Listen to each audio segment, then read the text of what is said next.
जोहार, मैं उमेश कुमार कहानी उमेश की जुबानी के 15वें एपिसोड में एक बार फिर से आप सभी का स्वागत करता हूं, अभिनंदन करता हूं, इस्तकबाल करता हूं। 15वें एपिसोड में मैं आज आप सभी के साथ बातें करूंगा भारत में लगे इमरजेंसी काल के बारे में, आपातकाल के काल के बारे में। आप जानेंगे कि आपातकाल क्यों लगाया गया था और आपातकाल के दौरान क्या क्या घटनाएँ घटित हुई हमारे भारतवर्ष में। तो चलिए शुरू करते हैं आपातकाल की कहानी को। आज 25 जून है और 25 जून के दिन ही वह आपातकाल भारत में लगाया गया था और वह वर्ष था 1975। हम तो कहते हैं कि भारत विश्व का सबसे बड़ा लोकतंत्र है और इसकी गौरव गाथा हम गाते हैं, लेकिन इस लोकतंत्र के साथ एक काला अध्याय जुड़ा हुआ है जिसे हम कहते हैं इमरजेंसी या आपातकाल। तो दरअसल वह 25 जून का दिन था और वह साल था 1975, जब भारत में आपातकाल को लागू किया गया। भारत में जारी गतिरोध और अराजकता के कारण हुआ क्या कि 1971 में इंदिरा गांधी एक बड़े मार्जिन से चुनाव जीतती है और उसकी पार्टी चुनाव जीतती है और स्वयं इंदिरा गांधी रायबरेली सीट से, संसदीय क्षेत्र से चुनाव जीतती है। और उसके अपोजिशन में जो रहते हैं वे राजनारायण रहते हैं, वे संयुक्त सोशलिस्ट पार्टी से रहते हैं। और वे जब चुनाव हारते हैं तो उन्हें लग रहा होता है कि ये चुनाव फेयर नहीं, जो इलेक्शन है वो इलेक्शन का प्रोसेस फेयर नहीं है। तो वो करते क्या है कि इलाहाबाद कोर्ट में, हाई कोर्ट में वो कानून का सहारा लेते हैं, अदालत का दरवाज़ा खटखटाते हैं और याचिका दायर करते हुए कहते हैं कि ये चुनाव सही तरीके से नहीं हुआ है, इंदिरा गांधी जी ने गलत प्रचार करके या गलत तरीके से चुनाव जीता है और उन्हें हार मिली है। और अंत में जब कोर्ट का सुनवाई होता है और जब सामने आता है कोर्ट का रिजल्ट, तो वह रिजल्ट राजनारायण जी के पक्ष में आता है। और जब इनके पक्ष में आता है तो इंदिरा गांधी जी की जो सदस्यता होती है वो रद्द कर दी जाती है, उनका निर्वाचन निरस्त कर दिया जाता है। और इससे होता क्या है कि इंदिरा गांधी जी आग बबूला हो जाती है, या यूँ कहें कि उनके पैरों के नीचे से ज़मीन खिसक जाती है, वह आग बबूला हो जाती है। और यहीं से वो चीज़ें उत्पन्न हो जाती है कि आपातकाल की घटनाओं का जो सराउंडिंग है वो डेवलप होने लगता है। और जब ऐसी घटनाएं होती है तो न्यायालय से इंदिरा गांधी जी के जो रिश्ते हैं वो तल्ख हो जाते हैं और रिश्ते में खटास हो जाती है। तो इंदिरा गांधी और उनके कैबिनेट आपस में चर्चा करने लगते हैं, चूँकि वे उनका निर्वाचन हो चुका होता है लेकिन कोर्ट के माध्यम से निर्वाचन उनका रद्द कर दिया जाता है।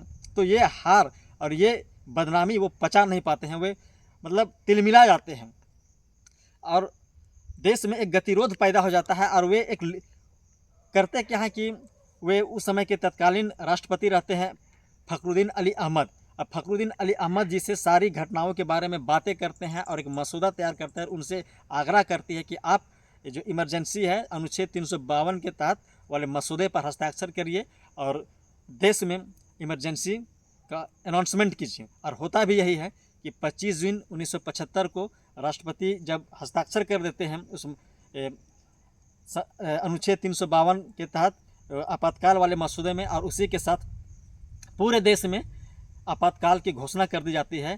और इंदिरा गांधी रेडियो के माध्यम से लोगों को संबोधित करते हुए मैसेज देती है कि भाइयों एवं बहनों, राष्ट्रपति के हस्ताक्षर के बाद देश में तत्काल प्रभाव से देश में इमरजेंसी या आपातकाल लागू है, इसकी घोषणा की जाती है। और इस आपातकाल के कारण आप लोगों को आतंकित होने की कोई ज़रूरत नहीं है, ये बातें इंदिरा गांधी करती हैं रेडियो के माध्यम से। और जब लोगों को ये पता चलता है, ये सुनते हैं तो उनके भी पाँव के नीचे से ज़मीन खिसक जाती है। और उस समय के जो बड़े नेता रहते हैं, यानी कि अटल बिहारी वाजपेयी, JP नारायण, लाल कृष्ण आडवाणी, मोरारजी देसाई, चौधरी चरण सिंह, इन तमाम नेताओं, जॉर्ज फर्नांडिस, इन तमाम नेताओं को कुछ समझ में नहीं आता है और वे तैयारी कर रहे होते हैं आंदोलन की या उनके विरोध करने की। लेकिन इधर इंदिरा सरकार प्री प्लान रहती है, वे जान रही होती है कि जब इमरजेंसी की हम जब घोषणा करेंगे तो क्या स्थिति उत्पन्न होगी।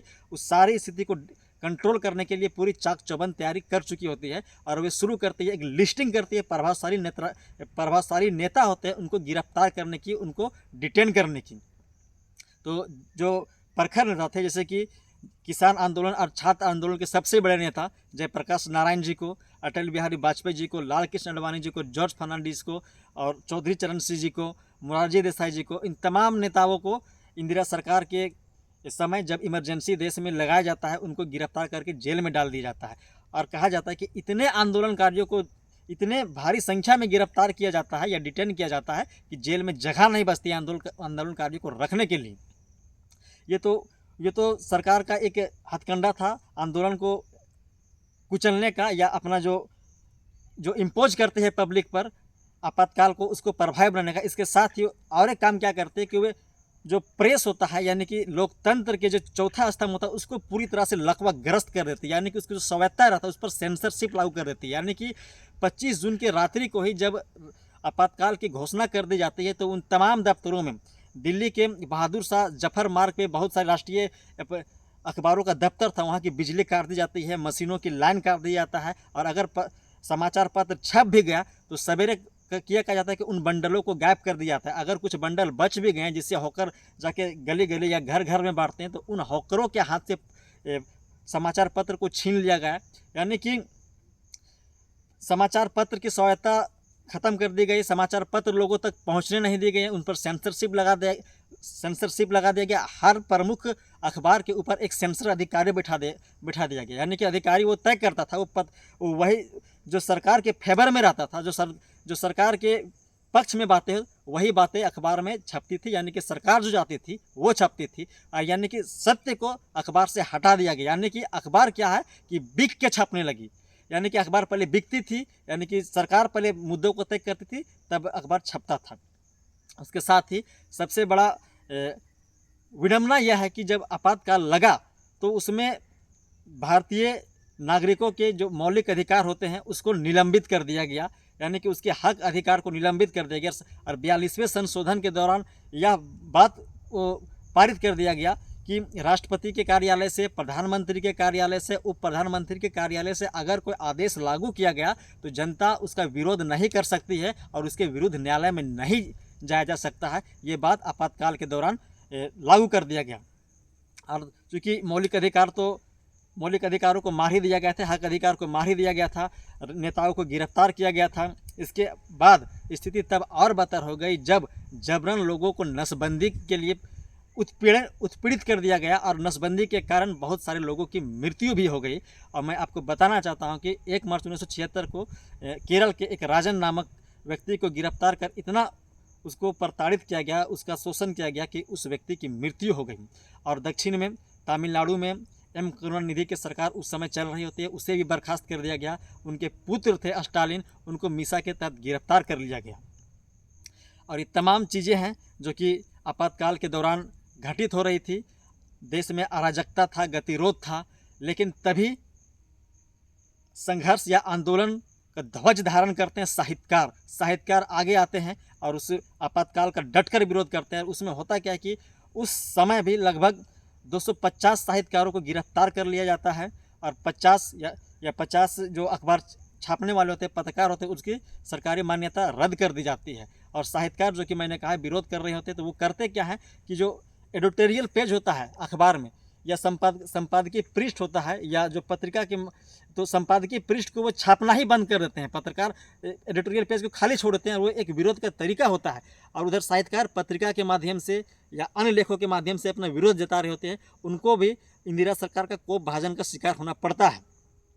तो ये तमाम चीज़ें थे ये आपातकाल के समय, जिसमें हर वर्ग का शोषण किया गया, हर वर्ग को प्रताड़ित किया गया, चाहे वो नेता हो, पत्रकार हो, साहित्य हो या आम जनता हो, सभी इसके इंदिरा सरकार के कोप भाजन का शिकार हुए।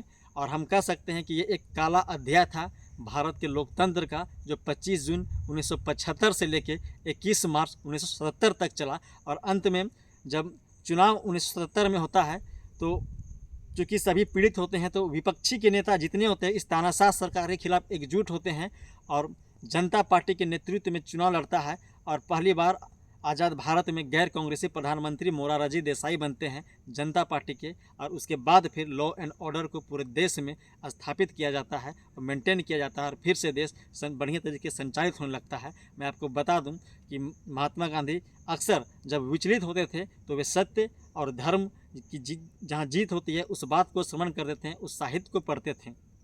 और एक और साहित्यकार थे फणीश्वर नाथ रेणु, जो कि आपातकाल का विरोध करते हुए उनको जो सरकार द्वारा पद्मश्री का अवार्ड मिलता है उसे वापस कर देते हैं और अपना विरोध जताते हैं। तो यह थी आपातकाल या इमरजेंसी की घटना जिसको हमने आप सभी के समक्ष रखा। आइए हम सभी इस आपातकाल के कटु अनुभव से सीख लेके ये तय करें कि जब भी हम आपस में या कभी वैसा कोई घटना ना करें या किसी घटना को अंजाम ना दें कि देश में या समाज में अराजकता आए या गतिरोध आए, जिससे आपातकाल या 352 जैसी स्थिति आए। मैं बता दूं कि इससे पहले भी 1975 से पहले भी 1962 से 68 तक चीन के साथ जब भारत का युद्ध हो रहा था उस समय भी आपातकाल लगाया गया था। उसके बाद 1971 में जब पाकिस्तान से भारत का युद्ध हो रहा था उस समय भी आपातकाल लगा रहा था। लेकिन वो दो आपातकाल जो 75 से पहले हुए उसकी पृष्ठभूमि और थी, उसके परिस्थिति और थी, क्योंकि उस समय बाहरी शत्रुओं द्वारा आक्रमण किया गया था, जो कि उस समय आपातकाल लगाना जायज़ था। लेकिन 1975 में जो इंदिरा सरकार द्वारा आपातकाल लगाया गया वो कहीं से भी जनता के हित में नहीं था, जनता के या पीपुल के अगेंस्ट था। आप सभी ने वीडियो को सुना, समझा, यह था आपातकाल की घटना और घटनाओं के प्रभाव। आई होप आप सभी को वीडियो अच्छा लगा होगा।